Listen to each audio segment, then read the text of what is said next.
Dios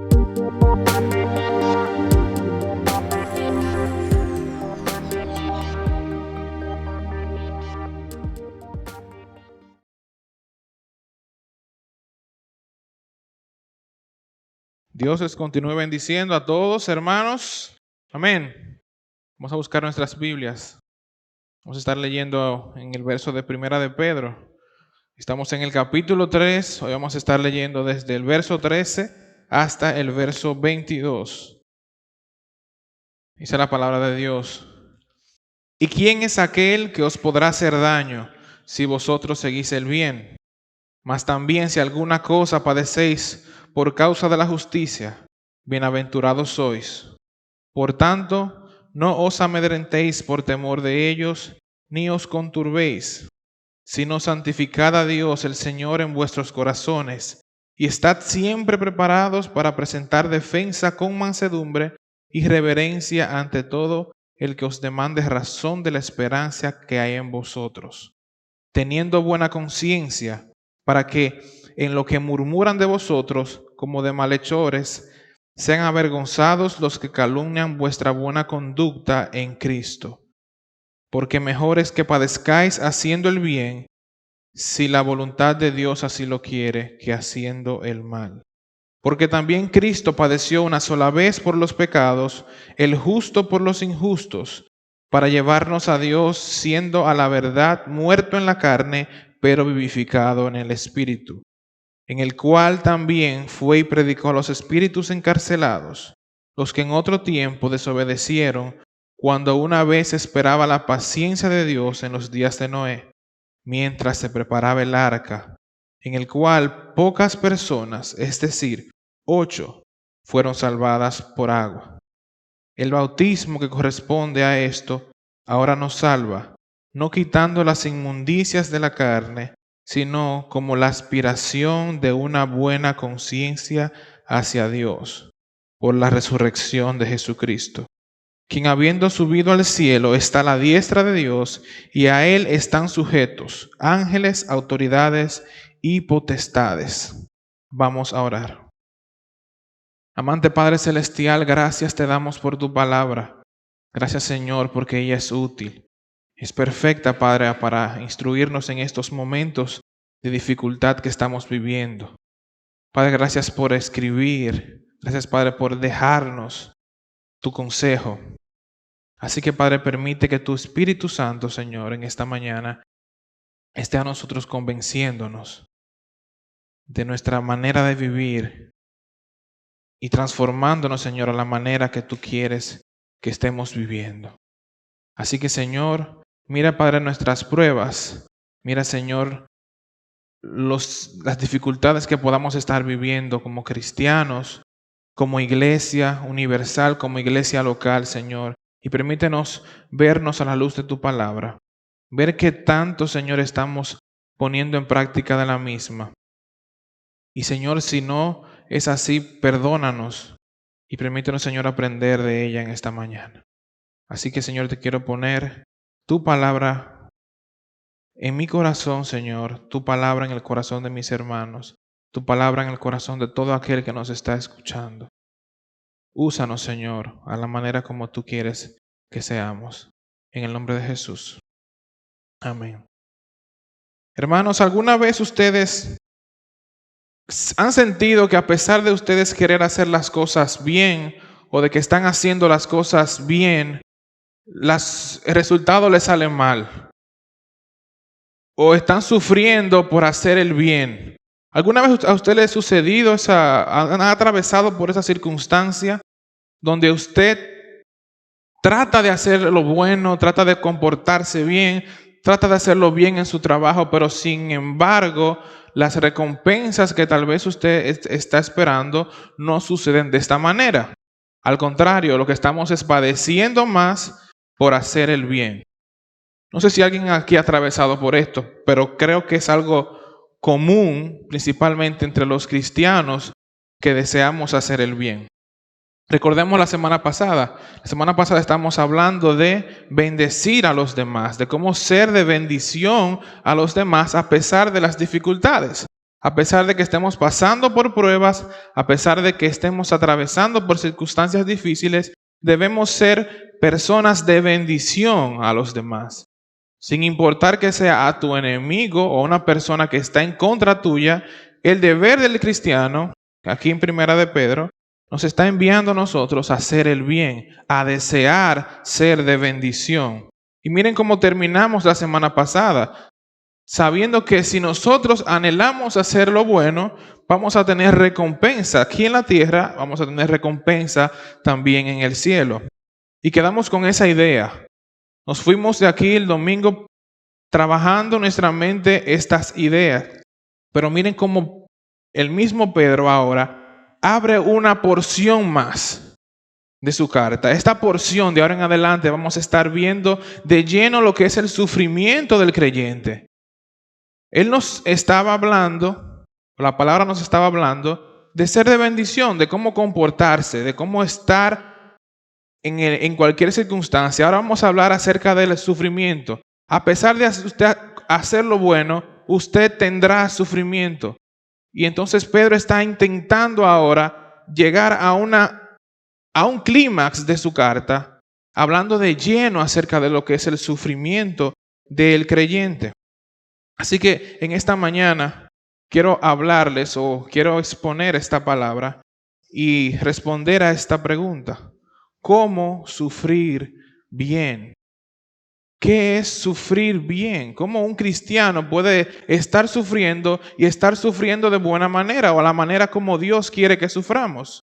¿Cómo sufrir bien? Yo creo que nunca en la vida tal vez nos hemos hecho esta pregunta.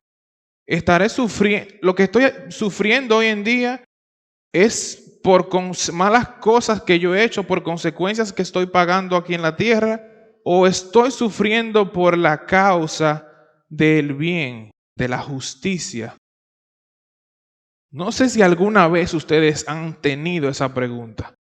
Regularmente lo que siempre estamos haciendo es autocuestionándonos en los momentos que estamos sufriendo. Nos cuestionamos nosotros mismos qué hice mal que hoy estoy sufriendo estas consecuencias. Entonces nosotros mismos tenemos que ver la palabra de Dios porque ella nos está prometiendo que también vamos a tener sufrimiento. Así que la palabra misma nos está enviando a pensar en qué circunstancias de nuestras vidas estamos nosotros sufriendo. ¿Haciendo el bien o estamos sufriendo por hacer el mal?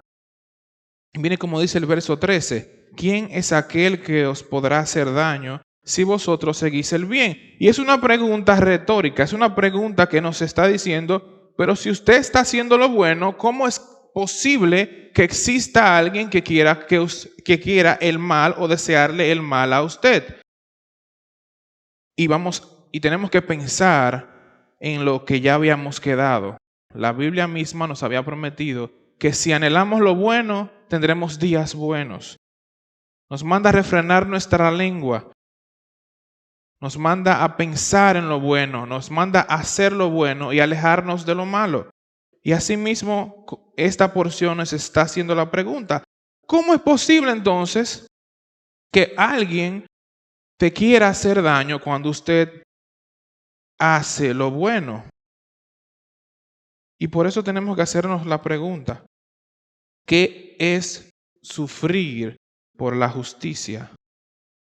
¿Qué es sufrir por la justicia? Yo esa pregunta tuve que hacerla a varias personas, porque yo mismo no entendía qué era sufrir por la justicia, porque yo mismo estaba pensando, hay muchas personas que hacen cosas buenas y tal vez no son cristianos, hacen buenas acciones y no tienen que ser creyentes. Y si esa persona sufre por esa consecuencia, ¿está sufriendo por la justicia? ¿Está sufriendo por el bien? ¿O eso califica dentro de otro renglón? ¿Cuál es la diferencia entre una persona creyente que está sufriendo por la causa de Dios y una persona que así mismo como usted estaba haciendo cosas buenas, él también estaba haciendo cosas buenas y también está sufriendo? ¿Cuál de los dos está sufriendo por la justicia? estamos pensando que nosotros aquí en la tierra vamos a estar anhelando tener días buenos.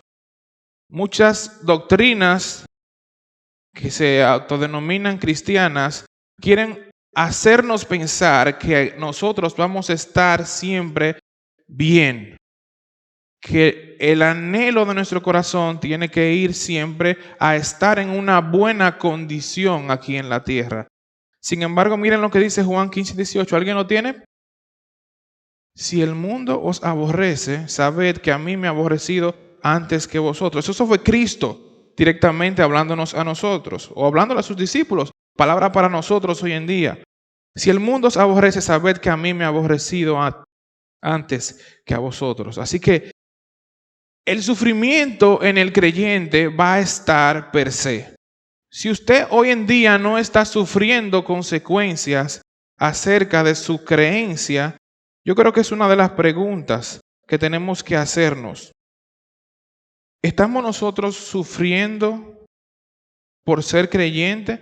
¿O simplemente nosotros estamos viviendo nuestra vida tal vez pensando que el cristianismo debe ser lo más bonito, lo más lindo que nos ha sucedido sin consecuencias algunas?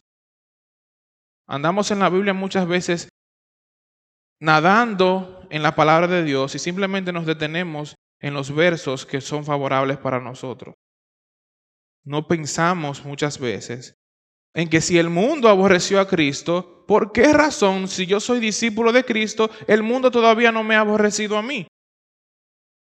El cristianismo es como un combo de McDonald's. Usted no puede eliminar algo. Esos combos están hechos. Usted pide el combo 1, 2, 3, 4 y le tienen que dar exactamente lo que está en el combo. Y si usted quería bendición, también tiene que entender que va a venir sufrimiento junto con esa bendición. Ese fue el combo que nosotros compramos. Y Cristo nos modeló y nos enseñó que eso iba a venir. Así que miren cómo dice, continúa diciendo la palabra en el verso 14. Mas también si alguna cosa padecéis por causa de la justicia, bienaventurados sois.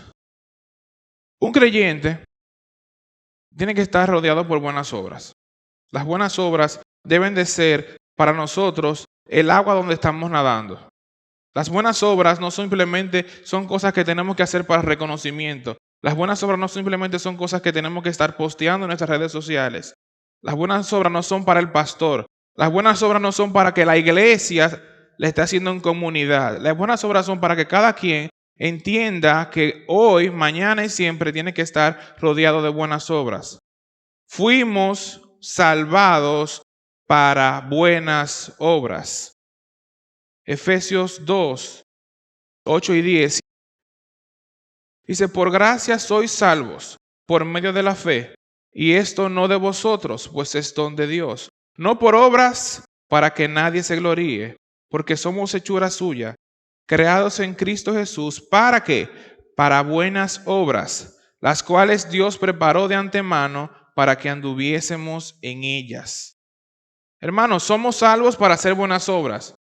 No somos salvos únicamente para venir a la iglesia. No somos salvos únicamente para estar esperanzados de que Cristo volverá un día por nosotros. Somos salvos para buenas obras. Y dice, mira cómo dice la palabra, las cuales Dios mismo preparó de antemano para que anduviésemos en ellas. Quiere decir que yo tengo un número de buenas obras que Dios preparó de antemano para mí. Cada uno de nosotros tenemos buenas obras que tenemos que enfrentar todos los días, hacerlas o no hacerlas, pero ya Dios las preparó de antemano.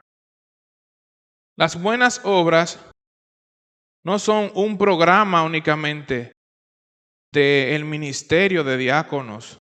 Las buenas obras no son simplemente algo que tenemos que hacer juntos en comunidad.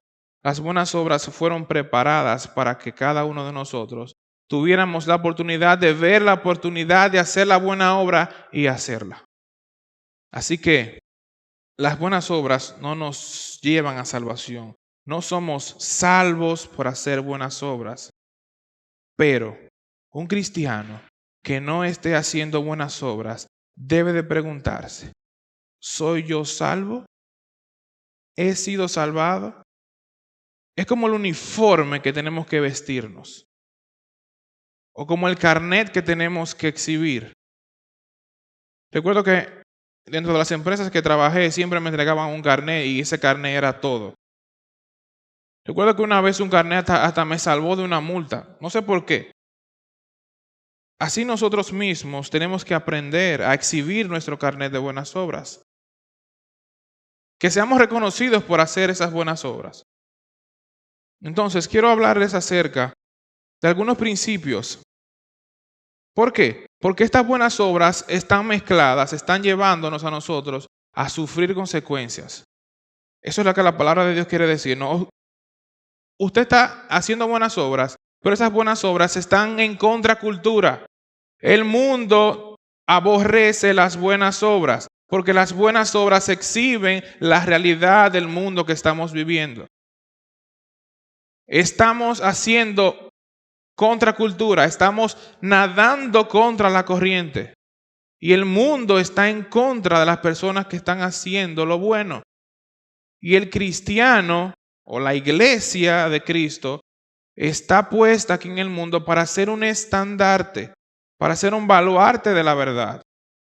Entonces, la iglesia tiene que comportarse, los creyentes tenemos que comportarnos como verdaderos creyentes a la hora de hacer buenas obras. Y esto nos va a llevar y vamos a tener que pagar un precio. Este precio es el sufrimiento por hacer buenas obras. Así que quiero hablarles de algunos principios que tiene la palabra de Dios para poder sufrir de una buena manera. Podemos sufrir bien o podemos sufrir mal. Siempre pregunte si ¿estoy sufriendo bien o estoy sufriendo mal? Y número 1, miren lo que dice la palabra. Verso 14. Mas también si alguna cosa padecéis por causa de la justicia, bienaventurados sois. Por tanto, no os amedrentéis por temor a ellos ni os conturbéis. Sino, santificad a Dios el Señor en vuestros corazones y estad siempre preparados para presentar defensa con mansedumbre y reverencia ante todo lo que os demande razón de la esperanza que hay en vosotros, teniendo buena conciencia, para en lo que murmuran de vosotros como malhechores, sean avergonzados los que calumnian vuestra conducta en Cristo. Y número 1, lo primero que tenemos que hacer, si usted quiere sufrir bien, está en el verso 13. ¿Quién es aquel que os podrá hacer daño si vosotros seguís el bien? Mas también si alguna cosa padecéis por causa de la justicia, bienaventurados sois. La palabra de Dios en la traducción de la Biblia de las Américas nos menciona que tenemos que ser celosos por hacer lo bueno. La palabra celo es la misma palabra que se utiliza para describir a los celotes. ¿Alguien recuerda quién eran los celotes? Bueno, los celotes eran una agrupación judía radical. Eran patriotas radicales. Ellos querían la libertad de su pueblo, pero a manera de hacer o de despachar a los romanos en ese tiempo, simplemente por lograr su libertad. Estaban dispuestos a robar, estaban dispuestos a asesinar, estaban dispuestos hasta morir por el celo que tenían de su patria. Entonces esta misma palabra nos está pidiendo a nosotros, nos está mandando a que seamos celosos de las buenas obras. Por lo general, una persona normalmente tiene recompensas por su buen accionar. Puede disfrutar de buenas cosas, puede disfrutar de días buenos. Nadie anda buscando a usted meterlo a la cárcel porque usted haga algo bueno. Nadie, ninguna autoridad tiene la potestad de hacerle daño si usted está en regla, si usted tiene, por ejemplo, lo que conducimos, si tenemos nuestra licencia al día, si tenemos nuestro seguro al día, si tenemos todo en regla. Es muy difícil o no debería de ser la regla que a nosotros nos estén haciendo o buscándonos para hacernos daño si nosotros estamos haciendo lo bueno. Pero miren cómo dice la palabra. Pero más también si alguna cosa padecen. Si alguna cosa usted puede padecer, o sea, la palabra nos está diciendo, es casi imposible de que suceda si usted está haciendo lo bueno, pero si alguna cosa usted está padeciendo, no os amedrentéis. No tengas miedo. No tengas miedo. Tenemos que ser celosos. Tenemos que estar dispuestos con celo a mantenernos firmes para hacer lo bueno. Y estamos todo el tiempo siendo tentados para hacer lo malo. Si usted está en una fila y encuentra una brecha o una persona que puede usted entrarlo en la fila, usted lo piensa 2 veces. Usted dice, no, yo no lo voy a hacer. Pero viene otro de allá, amigo tuyo, y te dice, pero ven, que yo trabajo aquí, tú no tienes que hacer fila, nada. Y tú dices, eso no es tan grande, Pablo, pero eso lo hace todo el mundo a cada rato. Pero es lo bueno, es la conducta del creyente. Debemos de hacer ese tipo de cosas. Ser celosos para hacer lo bueno es ser radical muchas veces. Es cuidar lo que usted está haciendo a pesar de las circunstancias que se le puedan presentar. Y recordamos que la semana pasada uno de los puntos a cerrar fue que Dios está viendo nuestras buenas obras. Dios está atento a sus ojos, atento a sus oídos a cada cosa de lo que estamos haciendo. Así Pedro nos manda a tener celo por hacer las buenas obras. Y el segundo punto es tener una disposición para sufrir, verso 14 al 17, mas también si alguna cosa padecéis por causa de la justicia, bienaventurados sois. Por tanto, no os amedrentéis por temor a ellos, ni os conturbéis, sino santificad a Dios. Vamos a dejarlo hasta ahí para hablar un poquito acerca de este punto. Hacer buenas obras, como le mencioné, no es una condicionante de que no vamos a sufrir. Estamos claros en eso, ¿verdad? Usted puede hacer buenas obras y puede de que le llegue el momento de usted sufrir consecuencias. Pero miren cómo dice Pedro. A pesar de que usted esté sufriendo, usted es, número 1, bienaventurado. Sufrir es una bendición, señores. Sufrir por hacer lo bueno es una bendición. ¿Alguien ha pensado eso alguna vez que esté sufriendo? O sea, usted está pensando que usted está siendo bendecido dentro de un momento de sufrimiento. Yo creo que es muy difícil. Por eso es que tenemos que tener la palabra de Dios ahí todo el tiempo. A raya, recordando sus promesas, recordando lo que Él tiene para nosotros, recordando lo que nosotros somos como creyentes. Así como hacer las buenas obras viene acompañado de sufrimiento, el sufrimiento viene acompañado de bendición. Miren qué combo. Ese fue el combo que compramos. ¿Les gusta? Santiago 1, 2 y 4 también nos recuerda. Hermanos míos, tened por sumo gozo cuando os halléis en diversas pruebas, sabiendo que la prueba de vuestra fe produce paciencia, mas tenga la paciencia su obra completa, para que seáis perfectos y cabales, sin que os falte cosa alguna. Señores, la prueba siempre viene con una bendición. La prueba siempre viene con una bendición. Y también 2 de Corintios nos recuerda en el capítulo 4, verso 16 en adelante, dice, por tanto, no os desmayemos antes, aunque nuestro hombre exterior se va desgastando y el interior no obstante se renueva de día en día, porque esta leve tribulación momentánea produce en nosotros una cada vez más excelente y eterno peso de gloria, no mirando nosotros las cosas que se ven, sino las que no se ven. Pues las cosas que se ven son temporales, pero las que no se ven son eternas. Subrayen ese verso. Mientras usted físicamente tal vez está desgastándose, mientras usted tiene una prueba tal vez de salud y su cuerpo se está desgastando, nuestra mente tiene que estar todo el tiempo pensando en lo eterno, todo el tiempo pensando en que esta prueba está produciendo cada vez un peso más de gloria. Dios se glorifica en las pruebas de su pueblo. Y esta corona de vida, dentro de las coronas que se hablan de recompensas, dice que la corona de vida está hablando en Apocalipsis. Dios le habla a Juan, Cristo le habla a Juan diciéndole que esta corona de vida es para los que padecen por causa de la justicia. Así que si usted quiere una corona de vida, tengo para decirle que tiene que sufrir aquí en la tierra. Y otra de las disposiciones, porque tenemos que estar dispuestos a sufrir, es para tener la oportunidad de defender la fe. Son muy pocos los apologistas que andan buscando defender la fe. Los apologistas son las personas que estudian la palabra para hacer defensa de la palabra. Sin embargo, los cristianos se tienen que llevarnos a nosotros a un momento específico para nosotros poder hacer defensa de la fe que tenemos.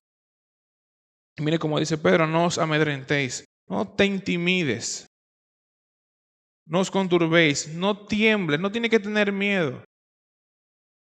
El sufrimiento en el creyente no debe de estar basado en ver las consecuencias terrenales que estamos viviendo, sino en la esperanza de la bendición que va a venir a raíz de la prueba que estamos viviendo.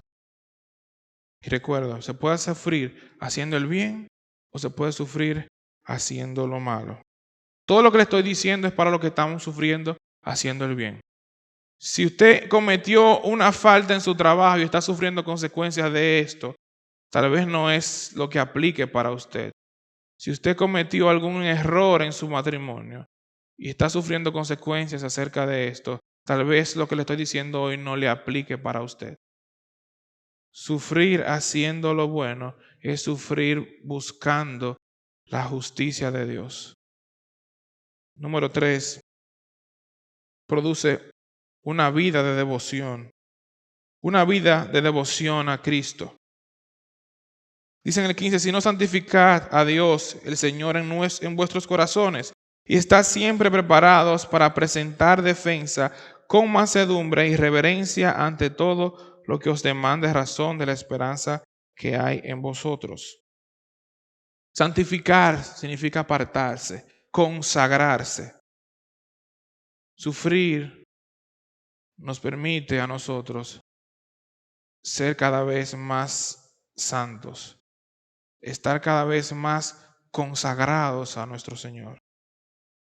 El creyente que está santificándose está cada vez más apartándose de lo malo y acercándose cada vez a lo bueno. Estos momentos de dificultad nos llevan a nosotros, número uno, es algo como yo lo denomino así, muchas personas lo denominan así, a un desierto.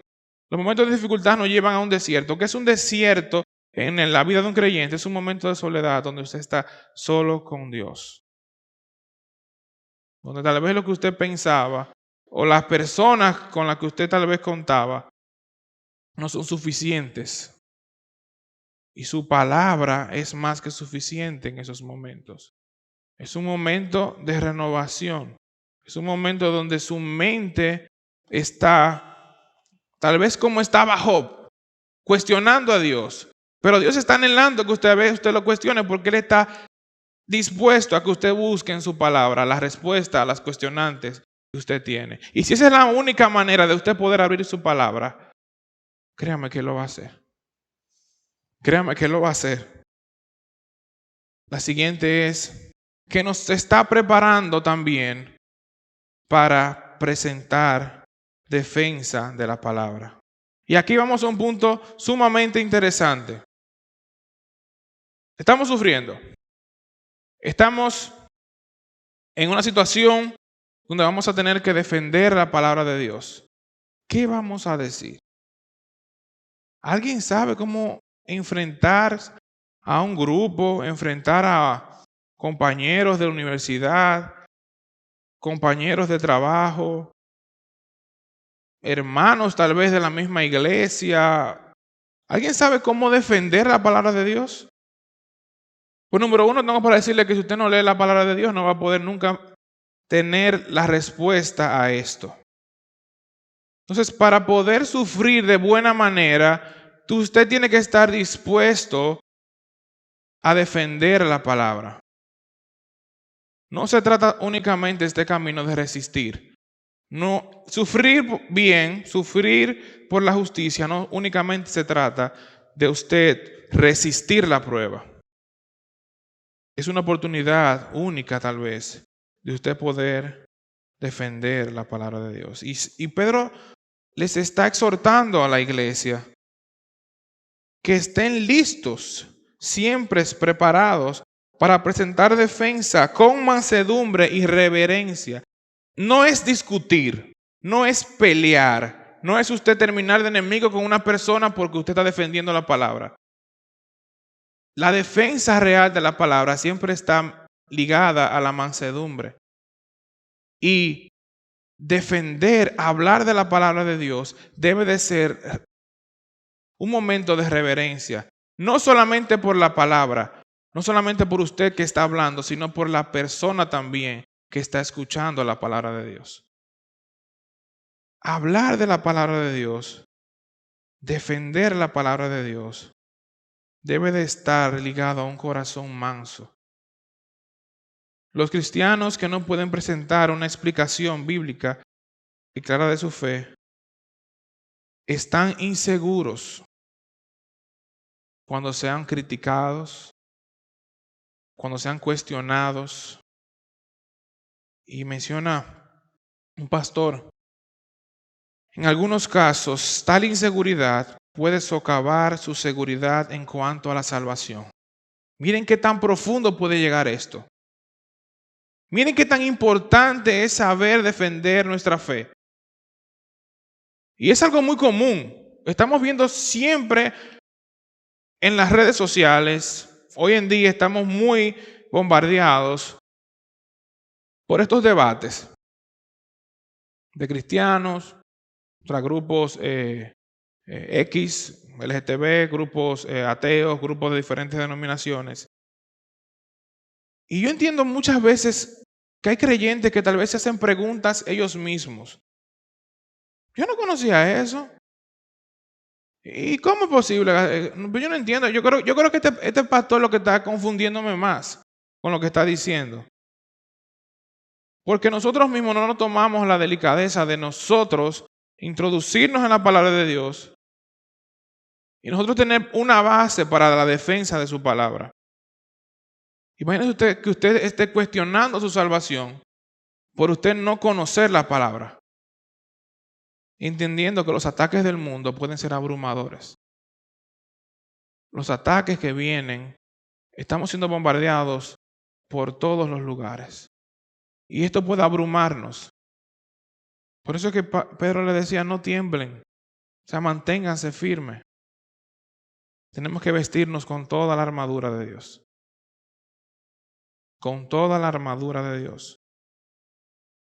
Y miren cuál es una de las partes más interesantes de esta armadura. El yelmo es la esperanza de salvación. Y no esperanza de salvación de que vamos, de la salvación que ya tenemos, sino que a pesar de esas dificultades, usted tiene la esperanza de que usted va a ser salvo de la situación que está viviendo, si está vestido con esta coraza. La armadura de Dios es para enfrentar las circunstancias difíciles. Así que tenemos que estar preparados para la defensa de la palabra. Y número 5 es tener una buena conciencia. ¿Alguien sabe lo que es la conciencia? La conciencia es el alma reflexionando sobre sí misma. Lo doy atrás. La conciencia es el alma reflexionando sobre sí misma. Y no puedo dejar de pensar en conciencia sin entender algo que nosotros en medicina utilizamos mucho, el estado de conciencia del paciente. El estado de conciencia del paciente es para nosotros saber qué tan bien ubicado está el paciente en el momento. Un paciente que está inconsciente es un paciente que no sabe dónde está, qué hora es, en qué lugar está, qué día es hoy. No sabe nada de eso. Una persona que está consciente, que tiene buena conciencia, que está en sus cabales, como nosotros decimos, una persona que sabe en qué lugar está, sabe qué día es hoy, sabe la hora que es, está consciente. Así que la conciencia no es la voz de Dios, para que entendamos esto. Cuando hablamos de conciencia, tener una buena conciencia no es tener el angelito bueno, el angelito malo hablándonos para que tengamos una buena conciencia. Esto no es buena conciencia. La buena conciencia está ligada al conocimiento que nosotros tenemos acerca de algo. Los parámetros de una buena conciencia están ligados a lo que usted conoce. Por ejemplo, una persona que tal vez no entiende alguna de las ciencias, no está consciente tal vez de la naturaleza que le rodea. Y no podemos decir que una persona que no conoce no tiene buena conciencia. Y es lo mismo que está hablando en Romanos 2:14, cuando habla de que el no creyente o el gentil o toda la humanidad tiene un tipo de conciencia acerca de lo que Dios es. La conciencia de un creyente que conoce la palabra de Dios no es la misma conciencia de un no creyente. A medida de que conocemos la palabra de Dios, de que estamos cada vez más dispuestos, estamos aprendiendo cada vez más, somos más conscientes de la realidad que estamos viviendo. Y es lo que está hablando Pedro. Tener una buena conciencia es estar conociendo de lleno cada día más acerca de lo que Dios es. Y la prueba te produce a ti una buena conciencia. Porque tú estás viendo a Dios ahora actuando en tu vida. Ya llegaste a otro renglón. No solamente ese renglón de la palabra escrita, sino estás en el renglón de Dios actuando en tu vida. Y esto te genera a ti una buena conciencia. Créame que la conciencia tal vez que yo tengo que tener acerca de el sufrimiento o sufrir bien no es la misma conciencia que tal vez ustedes tengan. Porque Dios me puso o me dio la oportunidad de estudiar el tema y Dios me va a exigir a mí más acerca de esto. A medida que conocemos más, nuestra conciencia tiene que estar ampliándose y estos son los parámetros que nosotros tenemos que poner. Es como una vara de medir. Mientras más conocemos, esta vara de medir está creciendo más y nos está exigiendo más. Asimismo, nosotros en medio de la prueba tenemos que atravesar la prueba con una buena conciencia de lo que Dios es. Primera de Timoteo 1:19. Primera de Timoteo 1:19. Entonces, tener una mala conciencia te puede llevar a ti a naufragar en la fe. Miren cómo lo dice. Personas que desechan tener una conciencia plena de lo que Dios es, pueden naufragar en la fe. Están a la deriva. No saben por dónde, no saben a veces ni en lo que creen. Así que es sumamente importante mantener una buena conciencia en estos momentos, porque puede llevarnos a nosotros a un desastre espiritual. Ahora, Pedro hasta ahora nos está hablando de una parte práctica del sufrimiento. Hagan esto, hagan aquello, prepárense, miren lo que puede suceder para esto. Ahora miren cómo Pedro entonces toma estas porciones que restan o empieza a hablarle acerca de una teología del sufrimiento. Es de esta manera como yo lo denominé. Es una teología del sufrimiento. ¿Cuál es el resultado del sufrimiento? ¿Qué resulta de sufrir? Y aquí Pedro empieza a hablarle acerca, número 1, del sacrificio de Cristo. ¿Qué mejor ejemplo tenemos nosotros de sufrimiento que el sufrimiento que Cristo tuvo? Y vamos a ver los versos del 18 hasta el 22. Son unos versos que les digo desde ahora, para que entendamos. El mismo Martín Lutero, hablando acerca de estos versos, dijo que son los versos más oscuros que tiene el Nuevo Testamento. ¿Por qué son oscuros? Porque se prestan a una cantidad de interpretación sumamente grande. Es tan así que nosotros, los hombres de la iglesia, tuvimos una reunión para hablar acerca de este tema, por la cantidad de interpretaciones que se pueden tener. Pero vamos a ver a la luz de la misma palabra, cómo la misma palabra se responde acerca de estos temas. Y quise traerlos en base a la parte práctica que hemos visto y vamos a ver entonces cuál es el resultado del sufrimiento. Número 1, el verso 18, entenderás el sacrificio de Cristo. ¿Qué resulta de esto? Usted va a tener un entendimiento cada vez más grande del sacrificio de Cristo. Dice en el 18, porque también Cristo padeció una sola vez por los pecados, el justo por los injustos, para llevarnos a Dios, siendo a la vez muerto en la carne, pero vivificado en el Espíritu. ¿Por qué le está hablando de esto? Cristo padeció una sola vez. Una sola vez. Y cuando él habla de una sola vez, está hablándoles a personas que entendían o que no, hasta entonces no entendían bien cómo era este proceso de la salvación. La salvación, como vimos esta mañana, estaba ligada a un sacrificio de animales. Antes de Cristo, tal vez se habían sacrificado anualmente casi 500,000 de ovejas. Porque eso era lo que mandaba la ley. Pecado, sacrificio. Usted comete un pecado, tiene que buscar la paz. La paz amerita un sacrificio. Y miren cómo está hablando Pedro. Cristo padeció una sola vez por los pecados. 500,000, una sola vez. 500,000, una sola vez. ¿Qué tan grande entonces es este sacrificio? Que una sola vez y para siempre es suficiente para el perdón de los pecados. El justo por los injustos, para llevarnos a Dios, siendo a la verdad muerto en la carne, pero vivificado en el Espíritu. Él nos llevó a Dios. Y cuando habla esa palabra traducida al griego, lo que quiere decirnos es que Él está a la puerta. Imagínense ustedes un chaperón. Él está a la puerta para llevarnos a nosotros hasta el rey. Ese chaperón en los castillos, en los reinos del tiempo, era una persona, un personaje. Siempre estaba. Usted no iba de donde el rey diga usted por su cuenta. No. Usted necesitaba de que esa persona lo llevara, que le presentara ante el rey.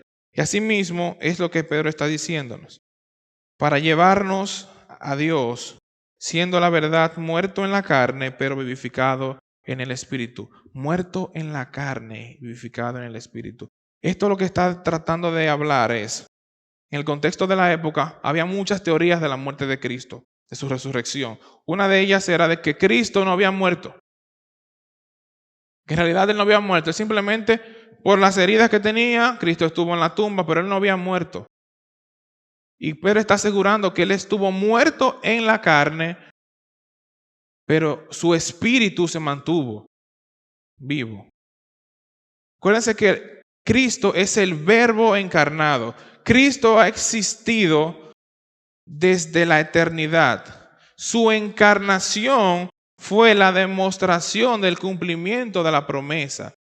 Pero el Verbo, la palabra de Dios, Cristo es la palabra de Dios. Cristo es el cumplimiento de la palabra de Dios. Y ese espíritu de la palabra de Dios siempre ha estado. Aunque su cuerpo en ese momento estuvo muerto, su espíritu continuaba. La palabra de Dios continuaba. Y es lo que Él va entonces ahora a dar ejemplos de que el Espíritu de Dios siempre ha estado. Y miren cómo dice el verso 19. Vamos a estar leyendo verso 19 hasta el 21 para entender muy bien el contexto. Dice, en el cual también, hablando del Espíritu de Dios, fue y predicó a los espíritus encarcelados, los que en otro tiempo desobedecieron, cuando una vez esperaba la paciencia de Dios en los días de Noé, mientras se preparaba el arca, en la cual pocas personas, es decir, 8, fueron salvadas por agua. El bautismo que corresponde a esto nos salva, no quitando las inmundicias de la carne, sino como la aspiración de una buena conciencia hacia Dios por la resurrección de Cristo. Y aquí entramos entonces en toda una porción que pudiera ser toda una serie de predicaciones. Pero ¿por qué Pedro está hablando de todo esto en estos momentos? Estamos hablando de sufrimiento. Tenemos que poner toda esta porción en el contexto inmediato de lo que estamos tratando. Estamos hablando de sufrir de la buena manera. Ya él mencionó que Cristo padeció una vez y para siempre. Ahora, ¿por qué habla de este ejemplo? Cosas que nunca se habían dicho. Que Cristo fue a los espíritus encarcelados, en el espíritu. Y aquí es donde vienen entonces a surgir todas las posturas. Y les voy a hablar acerca de 3 posturas rápidamente. 3 posturas acerca de esta porción. Número 1, una postura dice que Cristo fue entre su muerte y su resurrección a predicar al infierno. En estos 3 días, Cristo fue a predicar al infierno. Número 2, que Cristo fue antes de su encarnación en los tiempos de Noé a predicar. O sea que Cristo estuvo en el tiempo de Noé predicando. Número 3, que el Espíritu de Cristo, el Espíritu de la palabra, el Espíritu del Verbo, estuvo, así como en los profetas, estuvo también con Noé al momento de la preparación del arca, predicándole a la gente desobediente en su tiempo. Para poder encajar todo esto en el contexto, tenemos que pensar en 2 cosas. Número 1, ¿qué es lo más racional? En algo que es irracional, que tal vez nosotros no entendemos esto. Pero miren cómo la misma palabra se responde. Cristo fue muerto en la carne, vivificado ¿en qué? En el Espíritu. Y por eso yo apoyo la tercera interpretación. El Espíritu de Cristo, el Espíritu de la palabra, el Espíritu por el cual todo fue hecho, el Espíritu que hablaba acerca de su venida en una primera vez, en el tiempo de los profetas, el mismo Espíritu de la palabra de Dios que siempre ha estado, ese mismo Espíritu entonces estuvo también en tiempos de Noé. Pero miren cuál es el propósito de todo este contexto. Él habla de un cataclismo, de un sufrimiento grande. Tal vez ha sido para nosotros hoy en día el antes y después de lo que era la tierra que conocían en ese momento. Noé, el arca, Noé sufriendo consecuencias por hacer lo bueno. Noé enfrentándose a todo el mundo, anunciando la palabra de Dios de que venía un diluvio, cosa que tal vez en la época ni se había visto. Y construye el arca y le anunciaba y sufría las consecuencias. Tal vez el mismo Noé y su familia fueron maldecidos, sufrieron consecuencias, se burlaron de ellos. Y dice en el verso 20, 8 personas de toda la humanidad fueron salvadas. Resultado del sufrimiento. La salvación únicamente llegó a 8 personas. ¿Y nosotros hoy? ¿Estamos dispuestos a enfrentarnos, aunque solamente quedemos 8 personas aquí en la iglesia, contra un mundo? ¿Estamos dispuestos a pagar este precio? Ese mismo espíritu de salvación que a nosotros nos salvó una vez y para siempre es el ejemplo de salvación o la comparación de salvación que está haciendo Pedro con los días de Noé. Y la palabra misma dice que en los tiempos finales serán como los días de Noé. Así que preparémonos. Que hoy estamos aquí. Pero es posible que mañana muchos de nosotros reneguemos de la fe. Es posible que mañana muchos de nosotros no estemos juntos o no podamos hacer un culto. Y tenemos que estar preparados para sufrir esas consecuencias. 8 personas fueron salvados por agua. Cristo nuestro Señor, nos salvó para buenas obras. Y Él nos está cuidando, Dios nos está cuidando. Esa arca del tiempo de Noé es Cristo hoy. A través de esa arca nosotros podemos ser salvados. Y si alguno de ustedes no ha sido salvado, les invito a que tomen esta arca porque se acerca el diluvio. Es la oportunidad. Es que nosotros suframos de manera correcta. ¿Cómo encaja todo esto en el contexto? Número 1, asegura la grandeza de Cristo. Cristo trasciende el tiempo, el espacio. Su mensaje trasciende lo que usted menos piensa. Es mejor obedecer ahora y sufrir que ser echados a la prisión que menciona en el verso 19. 8 personas fueron salvadas y toda la otra humanidad fueron puestos en prisión, fueron castigados. Así que yo prefiero sufrir ahora y ser el grupo que está siendo salvado que sufrir por la eternidad. Y número 3, ¿cómo encaja todo esto? No es una desventaja ser una minoría rechazada. No se sientan mal, no se sientan impotentes. Yo recuerdo que en todos estos movimientos de, ¿cómo era que llamaban? El Grupo Verde, que estaban abogando por las 3 causales, que incluyeran las 3 causales. Y estaba también un grupo azul, que éramos los que estábamos luchando porque se respetara la vida. Yo recuerdo que cuando hicieron el movimiento aquí en Santiago, yo crucé a una de las hermanas que estaban ahí. Y el grupo era tan pequeño comparado tal vez con otros grupos. Hermanos, no nos sintamos mal por ser de una minoría. Al contrario, hay recompensa por ser de esta minoría. Y tenemos la evidencia aquí de que hay recompensa por ser de esta minoría. No esté esperando que llegue un grupo grande para hacer las cosas. Al contrario, cada día más seremos menos. Cada día más seremos menos. Pero estos menos, con Cristo, con el apoyo de Dios, somos más. Eso es todo lo que necesitamos. Y para terminar, entenderás la victoria y la exaltación de Cristo. Entonces, número 1, entenderás el sacrificio de Cristo, el resultado de tu atravesar por las pruebas. Número 2, entenderás su protección. Y número 3, entenderás la victoria y la exaltación de Cristo. Entonces, mire cómo Pedro concluye todo este pasaje. Qué hermoso concluye todo este pasaje.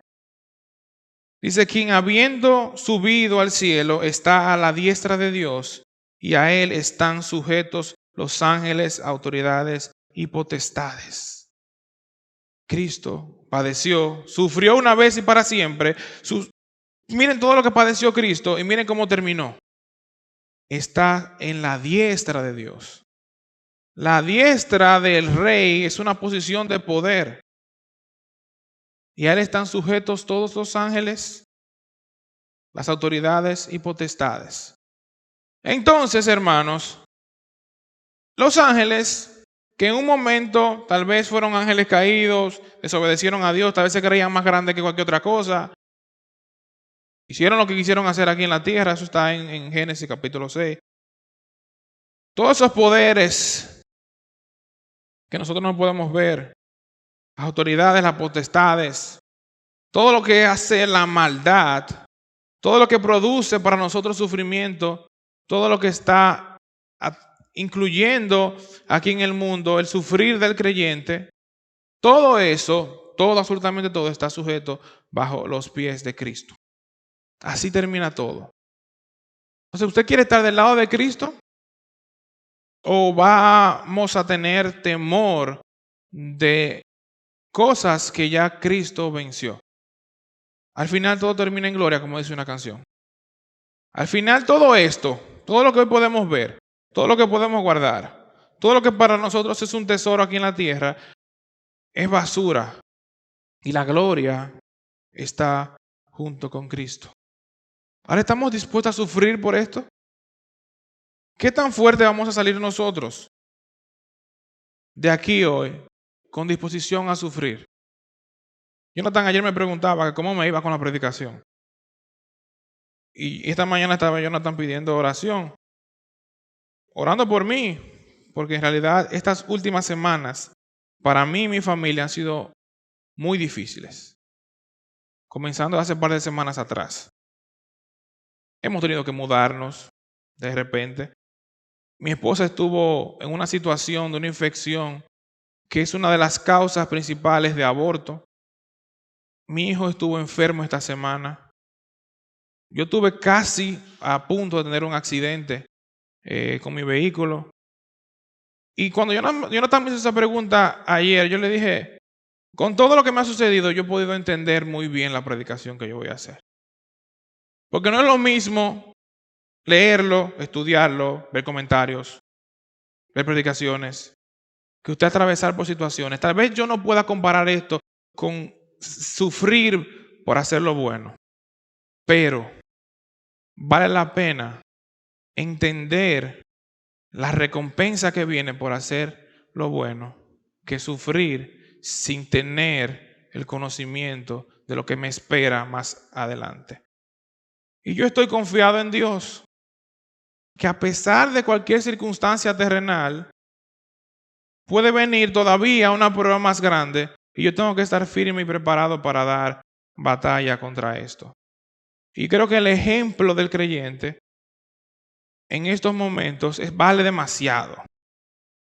Uno puede perder el control, uno puede pensar muchas cosas, uno puede comportarse de mala forma, pero siempre recordando que tenemos que ser de bendición en esos momentos y tenemos que estar dispuestos al sufrimiento en estas circunstancias. Así que a manera de conclusión, quiero que recordemos algunos puntos. Número 1, santifiquemos a Cristo en nuestras vidas, echando fuera el temor a los hombres y estando dispuestos a enfrentar el sufrimiento por lo bueno y dar testimonio en estos momentos a aquellos que piden razón de lo que creemos. Recordemos que es mejor sufrir por lo bueno que sufrir por lo malo. ¿Por qué? Porque número 1, Cristo ya padeció este camino previamente para cumplir el propósito de Dios. Este camino fue el mismo camino que 8 personas una vez, en el tiempo de Noé, también sufrieron. Este camino no significa que estamos bajo juicio de Dios. Al contrario, viendo el ejemplo mencionado por Pedro de Noé, el sufrimiento con Cristo por las buenas obras no es juicio de Dios.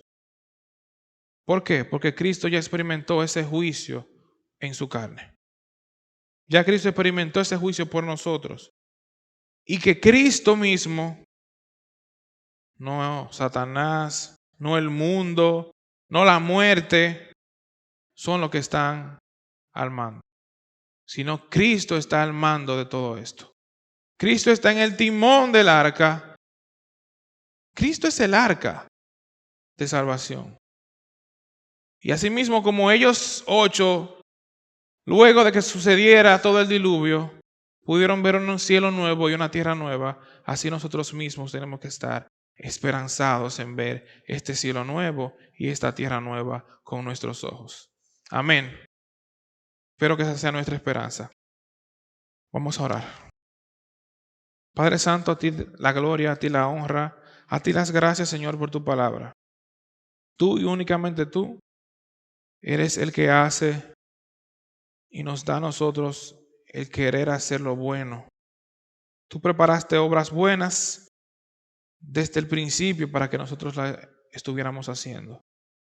Así que, Señor, permítenos tener ojo espiritual, clínico, para poder saber, Señor, y no huir al hacer lo bueno.